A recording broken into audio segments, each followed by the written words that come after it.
meeting. This is our first experience.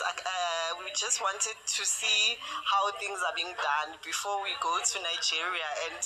experience it there. So they pay your bride price, you can join us. We don't take girlfriends or cohabiting. We need a proof of the men have paid your bride price, then you can be our member.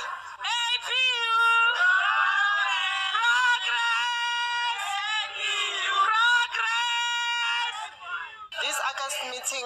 this is our first experience. We just wanted to see how things are being done before we go to Nigeria and experience it there. So they pay your bride price, you can join us. We don't take girlfriends or cohabiting. We need a proof of the men have paid your bride price, then you can be our member.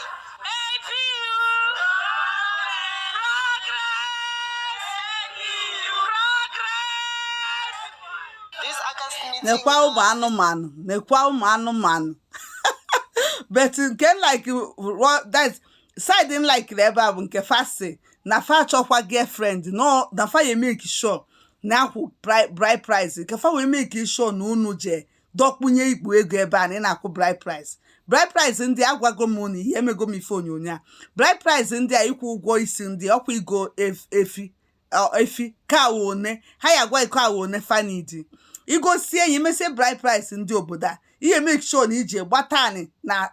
site ebe bụ buy and build, then make sure na ịlụpụta one decking egi eje nnukwu nnukwu ihe ebe a kịta afa na-akọ na ya kwole bride price before i wee bata before fa register anyị na ọ bụ na akwụrụ bride price na father ewekwe girlfriend na ife a na-abụ the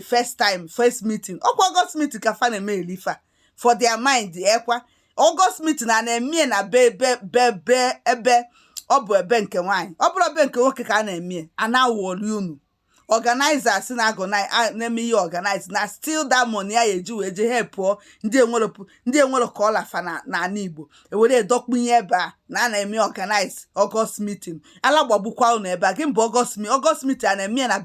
na be nke nwaanyị na country nke nwaanyị na-eme August meeting ebe a ịmara ebe a na-eme August meeting or say it's our first experience before they go to do for Nigeria ịmara mgbe anyị eje wee jeje mie o ime akwụkwọ ka ha si kwuo ya afụfa bụ kwensi ya nwa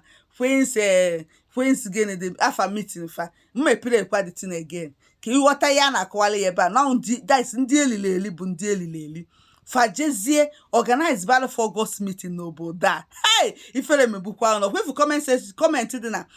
na this video mma akụsiri unu ya ebe a ije obodo mmadụ obodo ịbịara ịchụ ego ị na-eme ụmụ ihe August meeting ọ bụ ọdị nke nọ ndị Igbo be anyị kpọgotere obodo a na-eme dị August meeting asị August meeting ndị nọ n'ezi na ebife eje eme nke ndị nọ n'ụlọ okwe m na-edi nke a bụ ụmụ anụmanụ unu le na imefa mee investment anabayalụ ka unu eje eme organize for August meeting na-ewezikwekwa ego on top of nke unu na-ewezikwa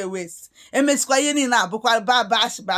ala ọ na-apụta unu agbati n'imi ndị ala ọ na-apụ unu nkwu onye ebe ọ ya ka nkwu were na against ihe gbasara ndị nwaanyị obodo a na-anabayala o nwere ndị na-abịa na meseji m direct na-esend meseji iji gosi m na na ọ dị ka ọfụma ka a na-agụkwasa ka a na-agụrụ ọkụ agụkwasa fanalụ personally ifụla na onye ya apụta na comment section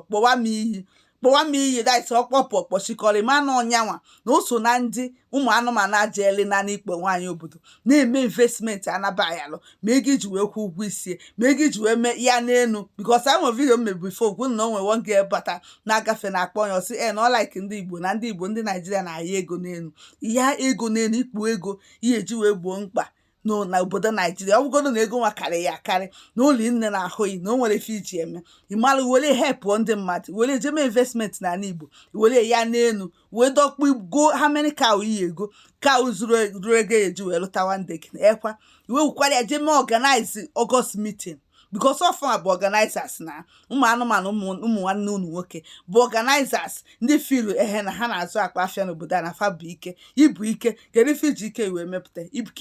iji wee desa nwaanyị obodo chinye ya for August meeting jee mepee meeting ebunye eme August meeting ekwa ọ bụ ọdịna nwaanyị Igbo na anụmanụ nwaanyị obodo eme August meeting nekwa na motorcycle ịdala ụla na itetara anya ipichie ihe niile o nwere nke ya afụ ma nwa ma akụnụba ya na n'iyi fie mmiri mana ọ bụrụ nwaanyị Igbo ịlala ụla itetara obukọrọ ihe niile anababe nne ya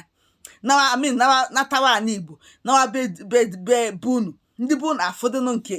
ihe ịshichapụta n'obodo Igbo ka ọ na ịm na-eche nke a nara agbata anyị n'uche ị nara agbata anyị n'uche na ị nwere ike ịdị na ihe etetelo anụmanụ nwaanyị Igbo na-ekwu ya ha na-eme Ọgọst meeting kịtịkpalachakwa afa ncha niile anya ndị ala narụ n'iyi